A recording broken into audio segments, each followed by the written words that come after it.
করবেন কিনা ভাই আমি শিখতে চাই আপনাদের কাছ থেকে, কিন্তু আপনি বলেন না যে জামাতের আমির বলেছে যে তোমাদের সাথে তোমাদের টক শোতে আসাই আসেন না ভাই, আপনি না আসলে তো আমরা মরে যাবো না।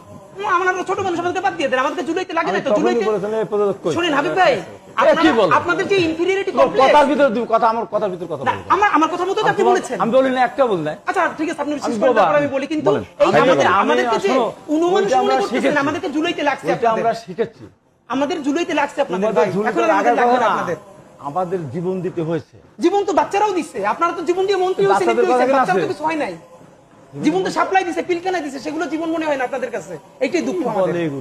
তাহলে আপনি বলেন আপনার 47 কে কেন রাখলেন না, আপনার প্রতিবাদ কেন জানান না, জামাত কেন প্রতিবাদ জানান না? এখানে শুনুন কথা, এদের উত্তর আছে তো। জি, মানে আপনাদের পক্ষে সব উত্তর আছে, আমরা বলে এগুলো সব বাচ্চা ছেলেদের সাথে আমাদের আনেন কেন ভাই?